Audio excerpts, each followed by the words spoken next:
Hello, hello, hello, fellow crows. We are the new watchers on the wall, and today we are going to be live reacting to from season 3, episode 7's trailer. Incredibly excited. We also got some images from the upcoming season as well, which we will scroll through. But you guys know the routine. Don't forget to like, subscribe, and share. Guys, we are approaching 2,000 subscribers, and it's because of you guys. We want to thank you for showing us the love. And without further ado, let's hop right into this trailer and see what kind of madness we got going on. Oh, the madness. The madness. I can save all of you. I can help you go back home. This wasn't just a random nightmare. This was a dream I had over and over. Can we maybe figure out what we're going to do now? I don't know what we're going to do. I don't know what's wrong. Then figure it out. Do you feel that? Oh, check it. Stop. You feel it? Yo, okay, wait a minute. Boyd is with it. He's with the shit. He's like, well, figure it out. Figure it out. So let's just scrub through it real quick. We see Elgin. He's looking at this photo, and I'm wondering where this photo came from. Is this Julie's photo? And it's appearing as this instead of her? I don't know where he got this photo from. I think maybe he found it, maybe the somewhere old photo in the box, or maybe the kimono lady gave it to him. Mm-hmm. We don't know, but it looks like Elgin is finally gonna get some action this season. He's he's getting a. Ever since he hit that blunt, he's been doing a little bit better. he's been doing a little bit better. Maybe it's the blunt that's got him hearing voices. Elgin, that is crazy. Absolutely. Elgin. And then if you notice, this looks like that cellar that Victor came out of, that he was hiding in when they had that town massacre. Yeah, when his mom told him to go hide in the cellar. And if you recall, she told him to hide in the cellar and run from Christopher. So that's what this looks like. And we see him walking up to it. And then it looks like he's inside the cellar looking around. Remember, this is also that cellar that didn't Jade have an hallucination down here too? Yeah. Jade had an hallucination down here as well. You know what I'm hoping to get from this? I'm hoping that we kind of get through these pictures, or maybe this apparition that Elgin is seeing. I'm hoping that we maybe get a chance to follow in little Victor's footsteps to see what happened to him, experienced and stuff during that time. Yeah, I'm hoping that we kind of get that. That would be really interesting. Or maybe Elgin is gonna be, I don't know, but maybe he's gonna remember something, like how because remember season 2, they were coming on the bus and he had that whole freak out on the bus saying that we're not supposed to be here. No, well, we can't. Something to the effect of like he's been there before. Exactly. So I'm hoping that I'm hoping, fingers crossed, that we get something about Elgin and possibly being there. Maybe he went through the same thing Victor went through. I don't know, but I'm hoping that we get some. And what's crazy? I can help you go back home. And the thing that's tripping me out about that is that she is bargaining and making a deal with him. A lot of people, including us, have theorized that a similar type of bargain occurred with Christopher, in which he sold out the town so that he could escape or either be or even be in a position where he's safe and the monsters are not getting him. But we don't know that for sure. Though, we don't know that. And then also too, wouldn't Jade be the person that would be getting the deal since he saw the ventriloquist, since he saw Jasper? But it begs to differ is, what if there is different opposing forces here, right? And different opposing forces. Not like Lost. But the thing is, this thing is bargaining him and wanting him to make a deal. And it makes us wonder, did something like that happen in the past with Christopher and such? Help her do what though? We don't know. I'm scratching my head thinking like, what does she need help with? We got to figure it out. So then it transitions to this Matthews family. It wasn't just a random nightmare. This was a dream I had. Can you go back? To what? Do you see? To what? They have Ethan with them. Yeah. Look at that. Somebody's listening to us. They finally They didn't leave Ethan at home. leave Ethan at home with some random person or just alone. Look, that's a good catch because they certainly be leaving him behind. Oh yeah. But you see, they're pulling up to the rocks. Just a random nightmare. This was a dream I had over and over. That's going to be crazy because I'm wondering what does this mean? Is this showing us that this show is dealing with alternate universes or parallel times and different things like that? Or Because if you reincarnation. look- I feel like this is really reincarnation. But check it out though. If you look at her clothing is old. This is not no modern day clothing. This clothing is for somebody that's pretty, you know what I'm saying? Pretty old. I thought it looks like she's wearing like a cloak. Yeah. So this might be like some type of, I don't know if this is some like lost colony of Roanoke type situation. I'm not sure. I just think it's a long time ago. Just like how Jay saw the image of the Civil War soldier. This could be something that she experienced a very long time ago. And then we see, of course, these rocks, and then we got the scarecrow things again of what we've seen them encounter before. But these scarecrow things are definitely playing some part. What they are, we don't know. But the fact that she's walking up as a little girl, she's wearing incredibly old clothing. I think that's a clue for us. But that's supposed to be Tabitha, right? Because she's having this dream. Supposedly. Or maybe it isn't her. Maybe she's dreaming about somebody else. But yeah, I'm assuming it's supposed to be her. You know what I'm saying? Another interesting thing, though, too, Pat, is that she was having these dreams of these kids, right? Mhm. This dream, she was seeing the boy in white, seeing these dreams, and she's also I guess the children, the Akui children, have been asking her for help, just like how the kimono lady is asking Elgin for help.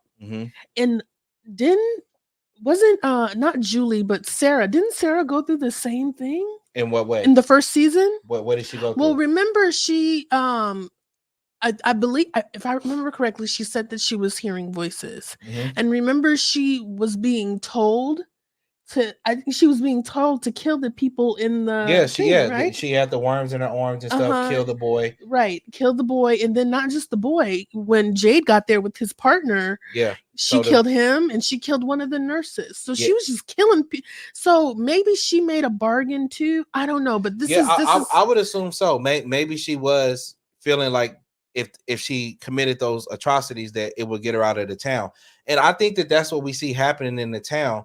That maybe there's some opposing forces that are bargaining, and these forces are trying to, if these are like demons or spirits, they're trying to get out of the town. And you have like these opposing forces going on, because it's really interesting, you know, where they're taking it. So let's keep playing it. And over.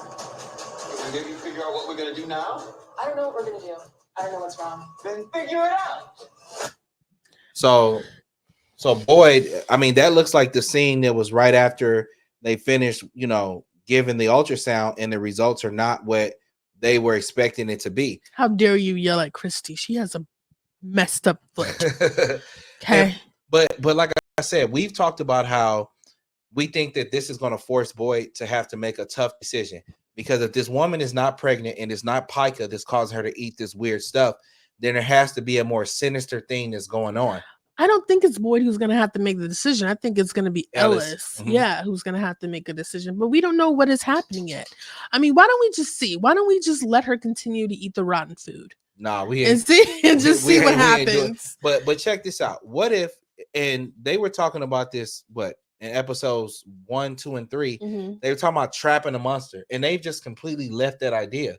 What if Boyd realizes that she's turning into a monster, and he decides that she's going to be the monster that they trap?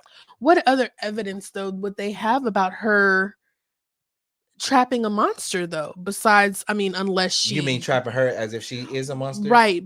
But like, well, I guess it all depends on if she told them she was like... eating blood and stuff, which I guarantee you she didn't. Like she might have told... Yeah. She might have told Ellis, because in some of the pictures we're going to look at, it looks like they're having a pretty heated argument in the room. But I just don't think she told anybody she ate the blood. I feel like she told the people. I mean, we didn't see much of it. Maybe she took a sip and didn't really like it that much. I don't know. You think so? Maybe. And she was like, "What am I doing?" I mean, I don't know. At this point, everything is up in the air. Yeah. Everything is up in the air at this point. But I think that this is a huge argument because Boyd does recognize that something is wrong, and he wants people to try to come up with solutions because you can see his frustration. He's tired of always being the one to try to fix things and come up with solutions.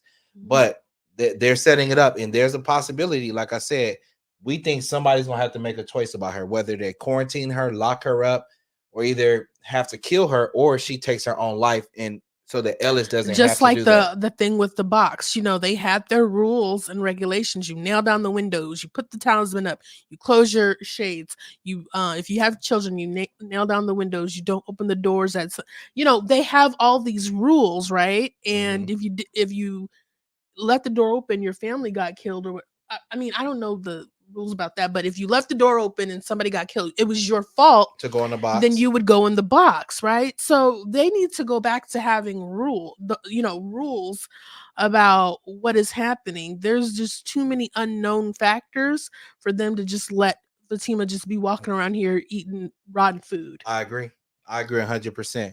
And then let's play a little bit more. I don't know what's wrong. Then figure it out. Do you feel it? Where'd she go? I want to.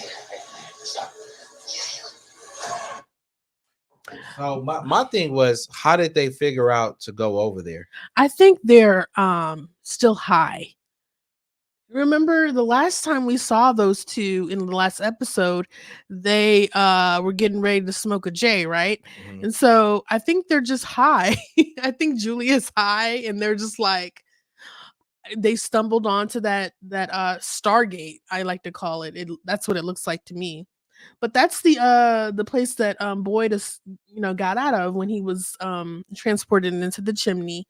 He got out, and that's kind of, I mean, so I don't know. Everybody's seeing stuff, especially the OG. I mean, I think that I think that somehow they discovered that they needed to be over there. Maybe it was in one of the photos or the images.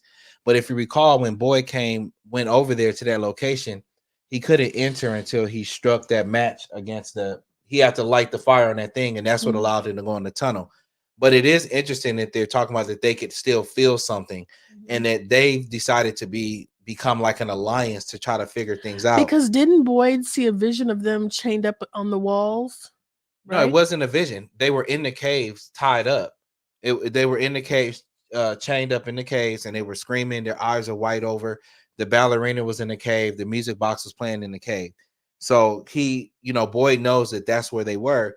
But it's interesting that they're going over here to try to, I guess, do research and figure out what's going on. And we could assume that they probably have had conversations talking about their actual experiences of what they've been experiencing, unlike what Marielle is doing. She's not talking about how she's still being impacted like it appears like they are, which is why they're on this mission. Yeah, I really gotta say, Pat, I really just think that they're high and they're seeing stuff. Remember what I told you on Saturday after we watched? I just said it randomly that I thought that Julie was gonna become like an addict.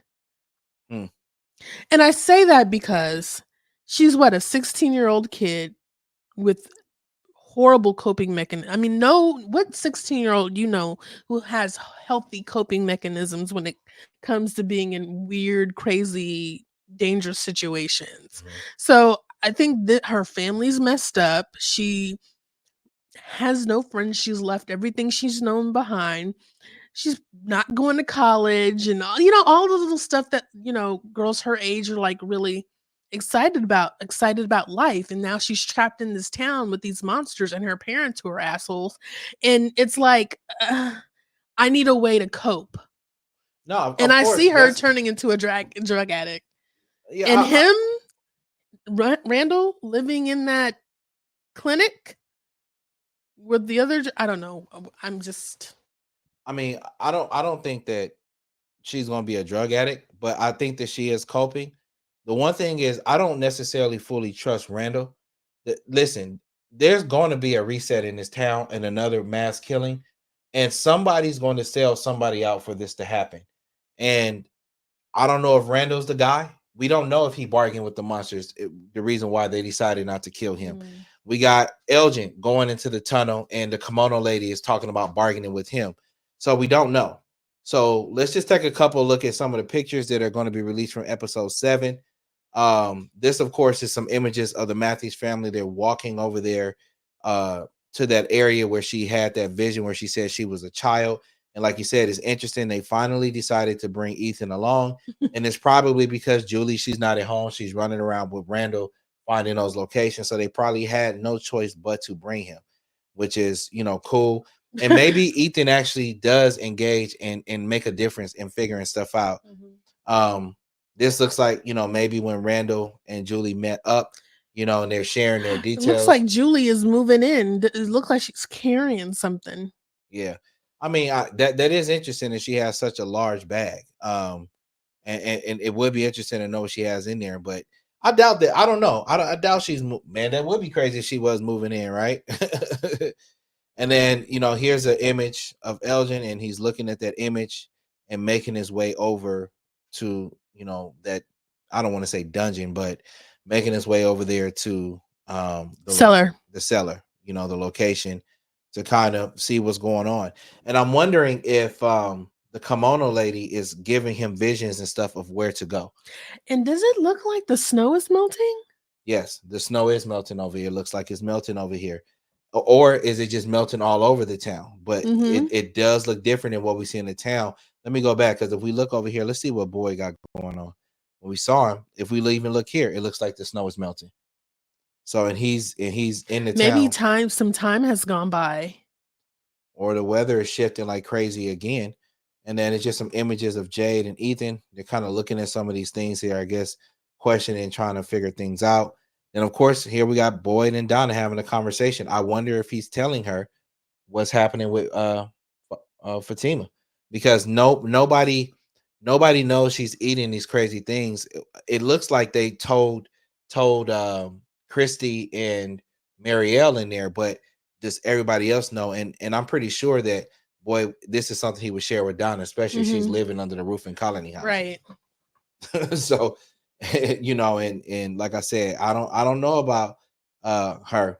And of course, we see Randall and Julie. They're looking at their location. Do you think they're going to get inside of there? Do you think they're going to figure out that they got to light the match to get in there? Probably, being that they were smoking. I think they're probably. What is up with you and this smoking thing, Candace? I think it's going to have something to do with it.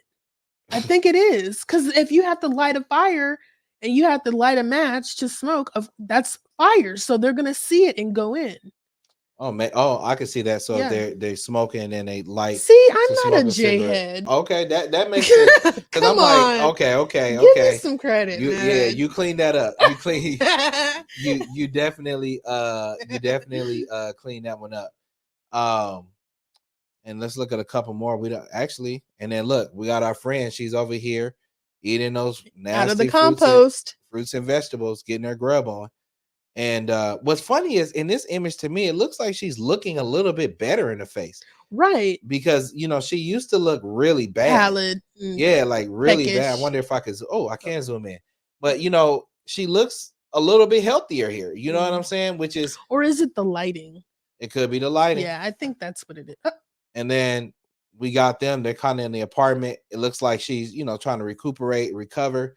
And he's telling somebody. Sweating. Yeah, he's telling somebody, hey, don't come in here with all of that. But check out this image right here. Look who comes in bringing food and stuff. And I always felt like she was incredibly, incredibly suspect. Like, incredibly suspect. And there was a part of me that always wondered, was she brought to this town specifically to help nurture this, whatever is going on with Fatima, to occur and to happen? Because she was the one that first was talking about, oh, I noticed you're pregnant, dear. You don't think I can tell? I have 7 children of my own. But she's not pregnant, though, Brenda. Exactly. She's not. So, and then once again, why does she have such an interest in her? Out of all the people that could be bringing food and all of this kind of stuff, she has always, to me, had a weird interest. Do you think Fatima's going to tell people that she's actually not pregnant?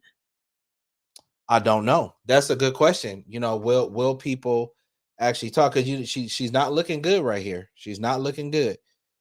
She's laying up in the bed. She's not looking good at all. And there's a huge argument here. And one could say, are they arguing about, do you need to tell the people? Are they, do you need to tell them more information? Is he telling her you need to tell him you ate the blood, Or it's is a huge he argument talking to here. her about like, what is going on? You're not pregnant. You told me you were pregnant. What do you have going on? I mean, everybody thought she was pregnant, but I just think that he wants her to probably tell and be more honest and forthcoming with possibly what's going on, and he's not doing it. You know what I'm saying? Yeah, I don't know. And then look, it's an image, and we see Mariel. She's in there. She's trying to comfort her as well. And the question is, what can you do for her? If and then, like I said, I really wish that we would have found out what that conversation was with her and Christy when she asked her if she was pregnant in season 2, because they kind of cut away. We never saw if she had A a test or whatever, or why she thought she was pregnant. I don't yeah, remember why. or even Christy. Like, was it because she didn't have a cycle, and is she not having a cycle because she's drying up because she's a monster? Like, why is it that's going on with her? It's really interesting. And then let's I think we got a couple more images, and then we got a couple of images here of Victor and his father. Victor got several places to lay his head, boy. Yep. And then if you look in the image, we can see that we got Jasper.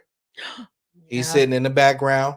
They have some images over here, the drawings that he's had, that they're drawing, and they're gonna try to probably get Jasper to talk. I'm curious to see, how do you get Jasper to talk? That is so creepy. How do you think you get Jasper to talk? I don't think Jasper actually talks, Patrick. I think that is like something Victor made up in his head. Just like how some of the people are seeing the Kui children, and how some people are seeing dried up women with kimonos and being talked to by ghosts. Like, I think it's the same thing.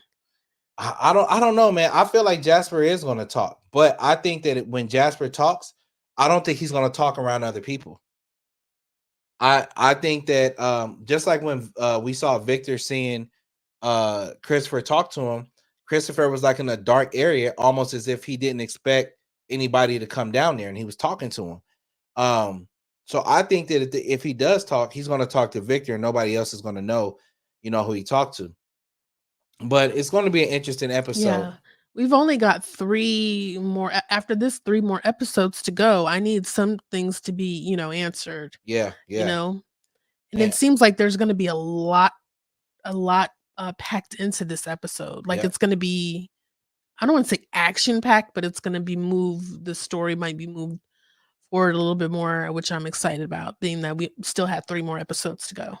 And then leave a comment below. What do you think is going to happen in this episode?